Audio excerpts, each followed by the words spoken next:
Good afternoon, and thank you so much for coming. I'm Katherine Marshall. I'm a senior fellow at the Berkley Center at Georgetown University, which is Religion, Peace, and World Affairs. We have a special event today, and we have a special audience, I have to say. Yes, Some you do. of old friends, colleagues, wonderful students, and so forth who've come to focus on, I think, one of the major challenges that we're facing in the world, which is hunger, and essentially, as I think David Beckman would say, trying to revive, to revitalize what's been possible and a central priority, which is to end hunger in our time. Our main guest is Sharon Eubank, who is a friend and a very special person. She's on a book tour. And that sort of explains the rather provocative title of today's event, which we will be hearing about as we go along. But Sharon plays multiple roles. Actually, her favorite role of her history is that she ran a toy store. Exactly true.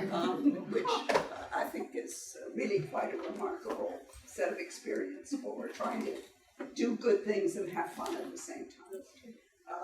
But Sharon is here from Salt Lake City on this book tour, promoting her book, which you'll be hearing about, but it's Doing Small Things with Great Love. But she leads the humanitarian work of the Church of Latter-day Saints, and I think you also lead their role on women, which is an interesting and an important role. So Sharon is here very briefly. She has a number of different engagements. In fact, she told me that she really shouldn't have left Utah, but she was committed to do so because there's a lot going on in Utah, as we all know. Sharon has also been very much part of something I'm involved in, and a number of people here are, which is the G20 Interfaith Forum, which is essentially about bringing the best of religion into the global agenda and the global process. So Sharon is here. We also have Barron Segar, who's the U.S. president of the World Food Program, which has the sort of mandate within the United Nations system for the SDG, the Sustainable Development Goal on ending hunger. And he has a lot of experience. And we're going to have the two of them basically introduce the topic with Cynthia Yu, who leads a youth movement. So that's why I'm very happy to have some students here, because this is about what young people can, but also perhaps must do. So I think the way that we're going to structure this is that Cynthia will be peppering Sharon and Barron with some questions, and then we'll basically open it up to all of you. So over to you. Thank you so much. And thank y'all all for being here. It's so great to see some young faces. As told, we have the Zero Hunger Generation, which we just launched at World Food Program USA.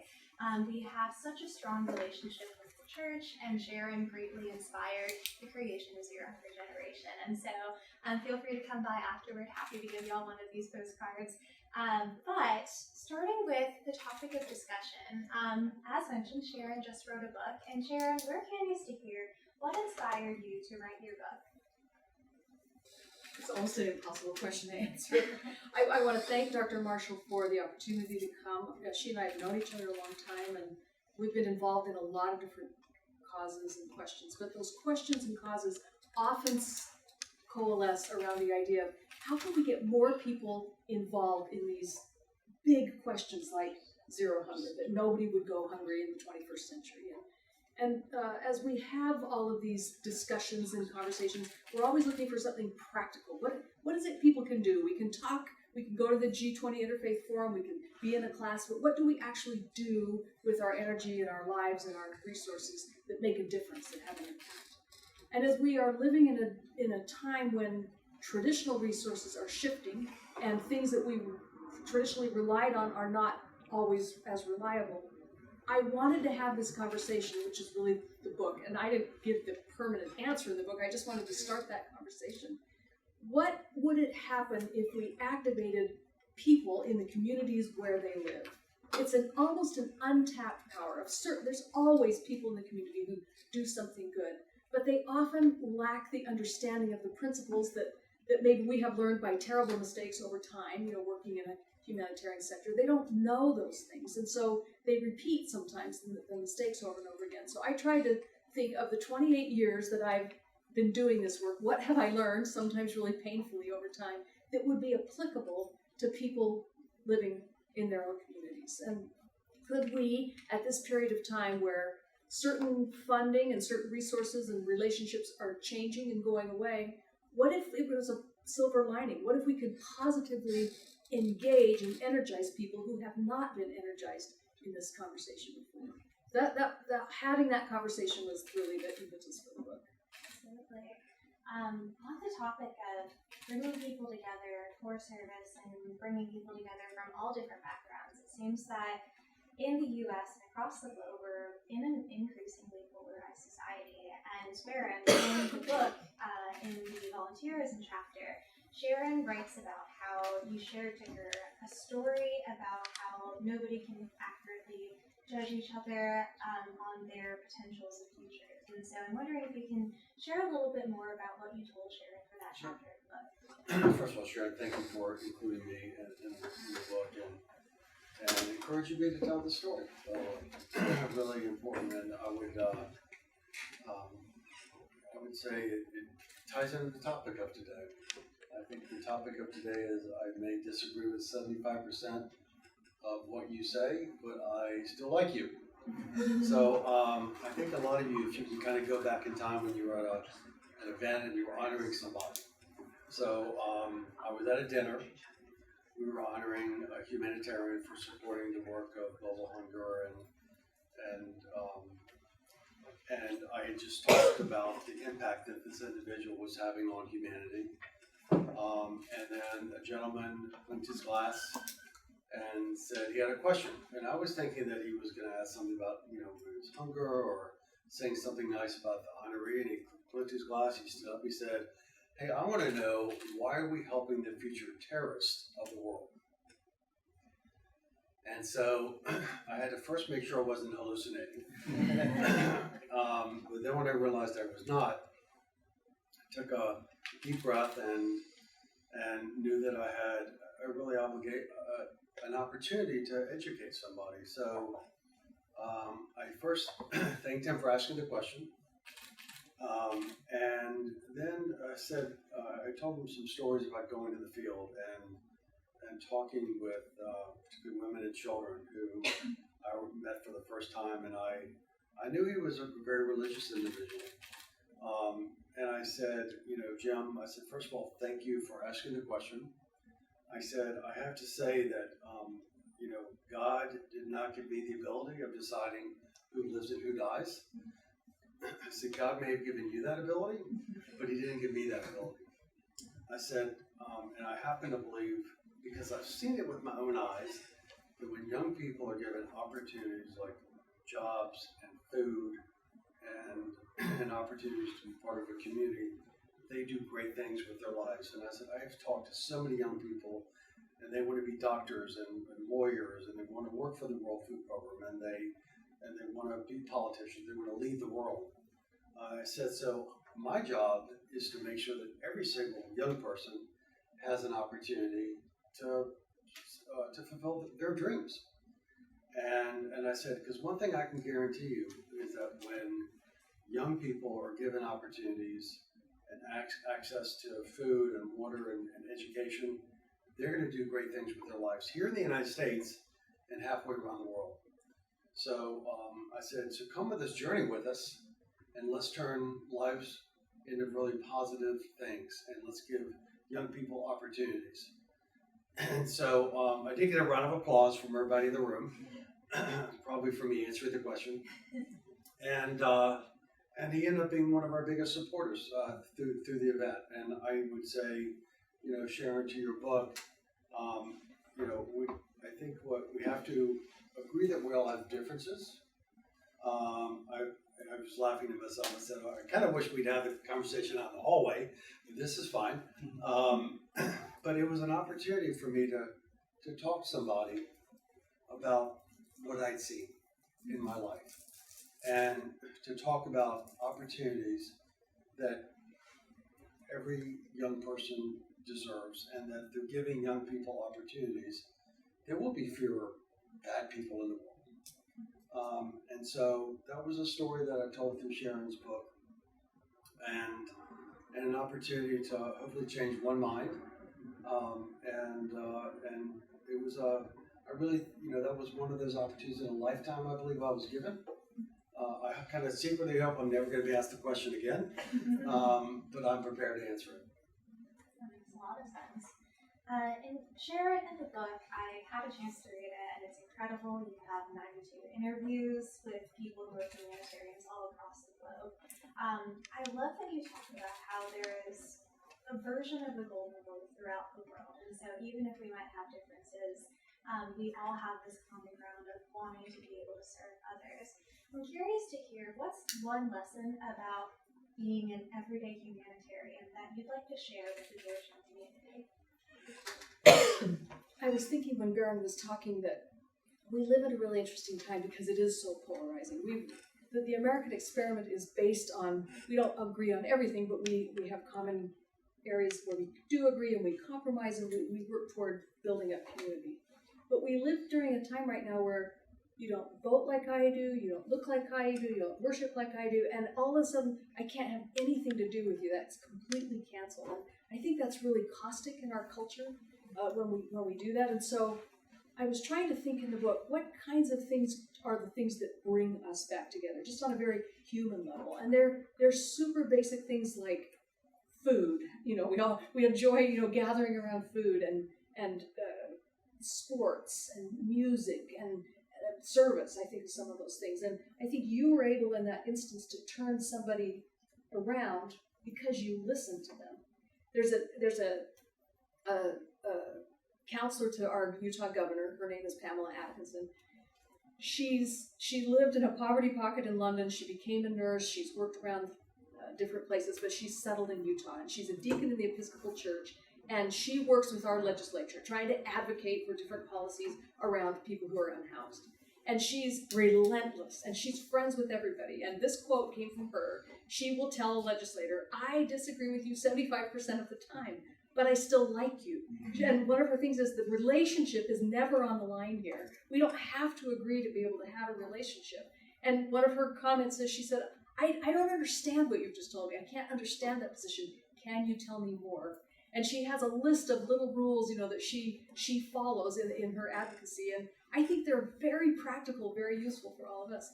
I don't understand what you just told me. Can you tell me more? I disagree with you, but our relationship isn't on the line. But some of the things like that, I think those are powerful. We don't use them enough in our community, and I would love to see us use them more. I'm going to go back to something Sharon just said. One of the best pieces of career advice I've ever received was when there's disagreement, or even when you're leading teams and one of your team members has a different perspective. And what Sharon just said, I always use the words "help me understand," because it's a phrase that's not it's not judgmental, and it is a help me understand. So I always use that, and what I found is that it's a way to build a bridge. But also what I find is I tend to learn a lot when I ask that question, because it will change my perspective. Whether it's a business decision, whether it's a political decision, or it's a relationship decision. I say that to my spouse a lot. I spent a ton of time on planes, and I was on a plane, and I was flipping through something to watch on the screen, and there was a documentary about Jimmy Carter, and there were several that came out right before he passed away. And I watched it, and I came to this part, and I rewound it. I watched it 3 times. Because it's toward the end of his presidency, and he recognizes he's not going to get reelected. The Iran hostage situation and the inflation, it wasn't going to happen. And he was supposed to give a national speech on energy, and he canceled it. And then he came back and he said, I want to give that speech to the nation, but I'm going to talk about something that I care about. And his advisor said, don't do it. Don't make that speech. But I quoted it in the book at the very end, because his line is, he looks at what's happening even in the 70s, and he said the common good is our common interest and our individual responsibility. And I think you look back on Carter's life, post-presidency, he took You know, he wasn't going around speaking for honoraria. He took certain causes that were important to him and Rosalind, and they became his individual responsibility to build houses with Habitat for Humanity and to eradicate guinea worm. You know, the things that he cared about were his individual responsibility for the common good. And I thought that was a good example. Whatever side of politics you're on, you can relate to the common good is my individual responsibility. So what will I do to find common ground with people? Even though, of course, everyone's polarized and we don't agree, but what can I do? Absolutely. And speaking of common good, an issue that we deeply care about at World Food Program USA is ending global hunger. And with World Food Program USA, we do everything we can to support the UN World Food Program, whether it's advocacy, brand awareness, fundraising. And recently, WFP USA, in part thanks to Sharon inspiring us to do so, has taken an approach to galvanize Gen Z in support of ending world hunger. And so I'd love to hear more, Barron, about how the direction is going for inspiring the next generation of humanitarians to get involved with our mission. And can you tell us more about Zero Hunger Generation as a movement and why you specifically chosen Gen Z to empower in this movement? So I have a really great advisor. My advisor is sitting to my right. And Sharon had asked me a few times what we're doing to engage young people, and I don't think I really heard her the first couple times. And you didn't say, help me understand why you're not listening to me. So I'm more subtle than that. You probably should have. And I remember we were in your office and you said, you know, I want you to really look at an amazing platform that's available called Just Serve. And it connects individuals with projects, with volunteerism. And you said to me, you said, you know, when you think about your legacy, when you think about what's needed in voices, have you thought about what you're doing with young people? So I went back to my team and I said, can we do some kind of a SWOT analysis to look at what our peers are doing in this space? Because I'd like to be complimentary. I'd like to see maybe if there's a gap somewhere. And one of the things that we found is that for a global organization, that after COVID, a lot of our peers dropped their youth programs. And so we really saw it as an opportunity to capture, to start a program right now targeted at Gen Z. And Cynthia, we hired, doing a really amazing job leading this effort. But I would say, you know, it started with a conversation with Sharon, and it was probably a year and a half ago. And then we met with the teams at Just Serve. And now we have this amazing program that ties in gaming and awareness of the field and volunteerism through Just Serve, and some celebrity aspects to it. And we have a book club. What's that book called? We're reading now? Oh, no, doing it looks like small things with great love. Yeah. So that is our book of the month. And you know, I would say that just in the past few weeks, we've really got off the ground. We already have almost 1,500 members, young people that have signed up, and so it's shown me that there's a gap. I would also just say that one of the things that motivated me is also the mental health aspects of what's happening today. That this is a really good opportunity to engage young people around volunteerism and getting to know others that care about the world. And so we're very specifically tied to hunger. And the other part that we added, which I thought was really innovative, is, and I'll go to the parents and the kids as well, is everything you do, you earn points.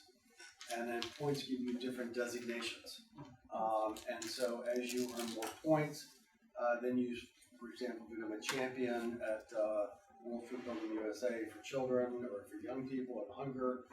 And that is then put on your resume. And it's put on your LinkedIn account.